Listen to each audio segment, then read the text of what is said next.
Welcome back to Transition Tidings. I believe there's a saying that says when you're trying to teach something or remind people of something, you have to say it more than once. Seven times I've heard. 7 times? Yeah. Or they say the same thing 3 different ways. And so we think it's helpful, that it's a healthy practice for us as a community and as pastors to be as clear as possible about what the transition looks like, the steps that are being taken as we get closer and closer to your retirement. So we want to spend some time just talking with you about those steps. Yeah. And some of it is more like information that's just helpful to know. And some of it is kind of getting at maybe some of the emotional things that are going on. So just a combination of things that we're thinking about and talking about and aware of. And probably a lot of other folks are too, but just to kind of put them out there and talk a little bit more about them. So one thing that, again, our moderator, Kent Cook, has already shared some about, both in video and in writing, is just this process. Like, how does the transition process work in Disciples of Christ churches? And we think, especially for people who came from a different kind of tradition, lots of traditions appoint pastors. Somebody up here says, okay, here's your next pastor. Our process is nothing like that.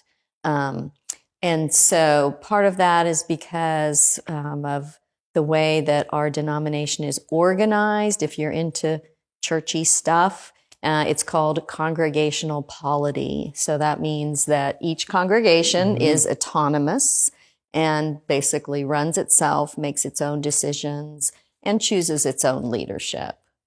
So the region, of course, is involved. You've got a really close look since you're now the regional moderator, but they're involved. Yeah. Right? So usually the process is when a congregation is getting ready to look for a pastor, they connect with the regional ministers. The regional ministers work as kind of liaisons between the church and potential pastors that can, become candidates for the job. I think one of the things that would be really helpful for the church to understand is, and I think Lanny in his video about transition ministry did a very good job in explaining what the role of the transitional minister is. And so for us as a community, we are at this point where we are looking for the interim minister to help us in this longer step, a longer stage of a settled pastor later on. And so this is a kind of a 2-part process at this moment. And whenever you are in that search process, people think, hey, we just got to get an interim and then we got to move forward.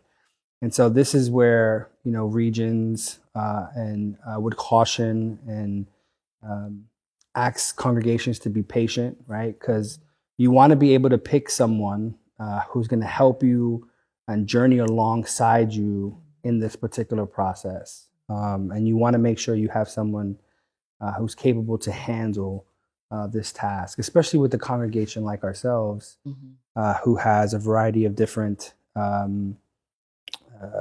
levels of education, the type of people who have retired and been here.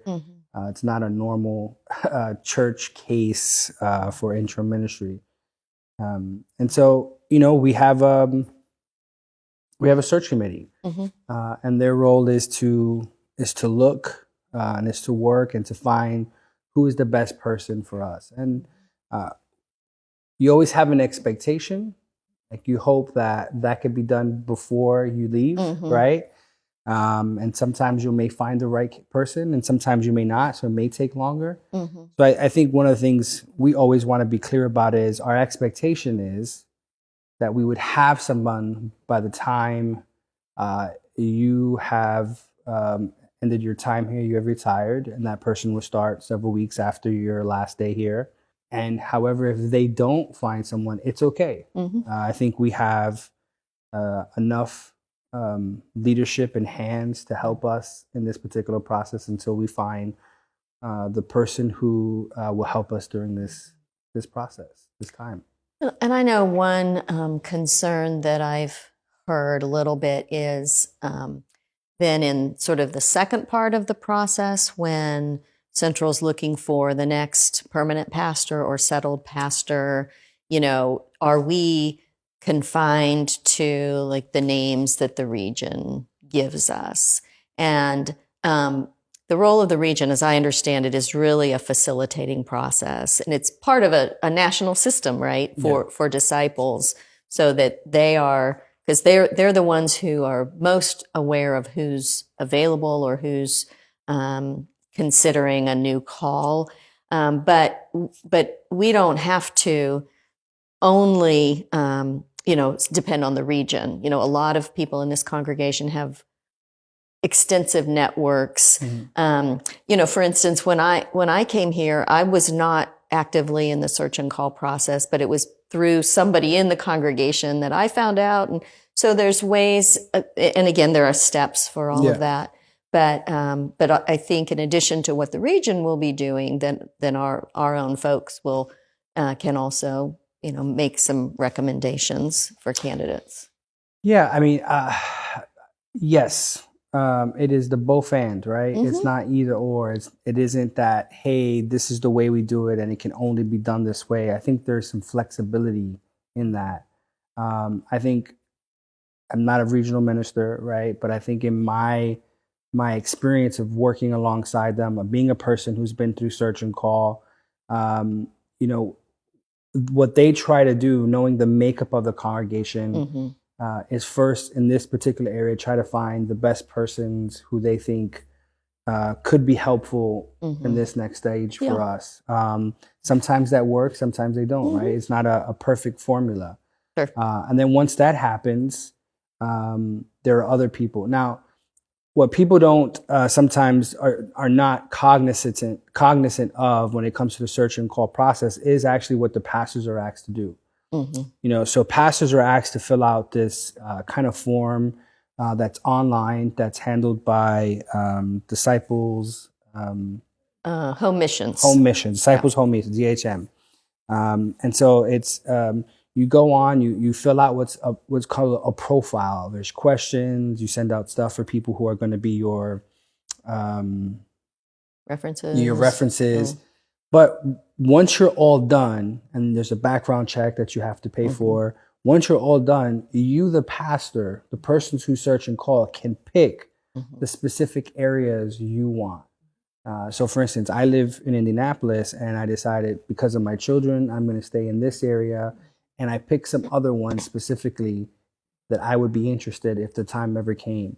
Other pastors do what's called the general. They'll click on it, and then their profile can be circulated throughout the whole United States and Canada. Yeah. So you have that aspect. Sometimes it can be going to your regional minister and saying, would you be, kind enough to contact this person, and they can contact the regional minister of that area, have a conversation.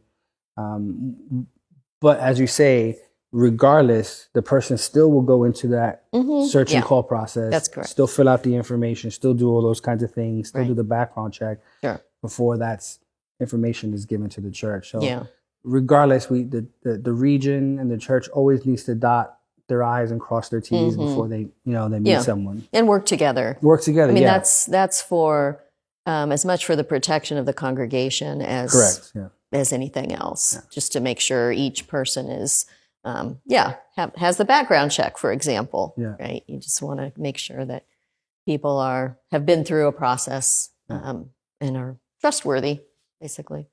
I've had the experience on multiple levels. So I've had the experience of being a church member who was on a search committee looking for a settled pastor. I've been the interim minister coming into a place, right? Yeah.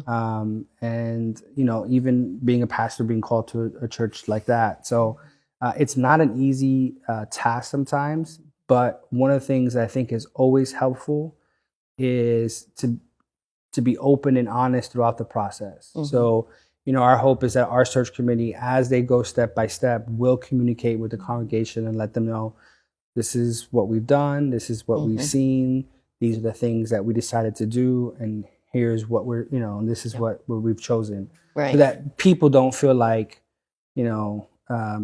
it's like Hamilton, like no one's in the room where the room where it happens. Where it happens, how the sausage is made. Hey, I just got a pop culture reference. You did. Yeah. You did. You see? We're rubbing off on Yeah, you. you All are. that. Just at the right time, right?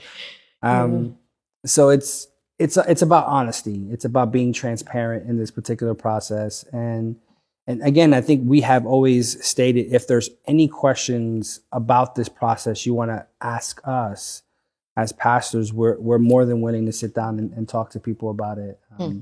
The other thing is, we're not in those meetings, right? For so that we're not swaying who gets chosen, or we're not puppeteering the process. But people do talk to us and do share information so that we are in the know. Sure. And that's part of, again, going back to it's a congregationally based process. So it's always the lay leadership that is making the decisions about the next leadership.